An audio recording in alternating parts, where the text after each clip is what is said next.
உங்களுக்கு தெரியுமா ஜொமேட்டோ 2008ல வந்து இந்த ரெஸ்டாரண்ட்ஸ்லாம் இருக்குல்ல, ரெஸ்டாரண்ட்ஸ்ல என்னென்ன மெனூஸ் இருக்கு அப்படின்றத அப்லோட் பண்றது தான் ஜொமேட்டோ வந்து முன்னாடி பண்ணிட்டு இருந்தாங்க. அந்த வெப்சைட் பேர் வந்து ஃபுட்டி பே அப்படின்னு இருந்தது.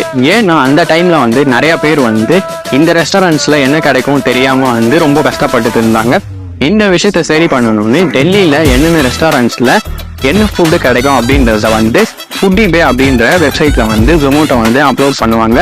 இந்த ஒரு விஷயம் வந்து டெல்லியில ரொம்ப ஃபேமஸ் ஆனதுனால மும்பை, கொல்கத்தா, பெங்களூர் இந்த மாதிரி இடத்துல வந்து ரொம்ப பாப்புலர் ஆக ஆரம்பிச்சுது ஃபுட்டி பேன்றதை மாற்றி ஜொமேட்டோன்னு கொண்டு வந்தாங்க. ஜொமேட்டோல இன்னைக்கு எந்த ரெஸ்டாரண்ட்ஸ்ல இருந்து ஃபுட்டு வருது, அதுக்கான ரிவ்யூஸ் என்ன, அது எந்த டைம்ல வரப்போகுது, அந்த ஃபுட் எப்படி இருக்கும் அப்படின்ற வரைக்கும் நம்ம எல்லாமே இன்னைக்கு ஜொமேட்டோல பார்க்க முடியும். இன்னைக்கு ஜொமேட்டோ வந்து UK, இந்தியா, US இந்த மாதிரி கண்ட்ரீஸ்ல வந்து சக்சஸ்ஃபுல்லா இருக்காங்க. இன்னைக்கு ஓவராலா 500 சிட்டிஸ்ல வந்து ஜொமேட்டோ வந்து மக்கள்கிட்ட ஃபுட்டை எடுத்துட்டு போய் சேர்க்காங்க.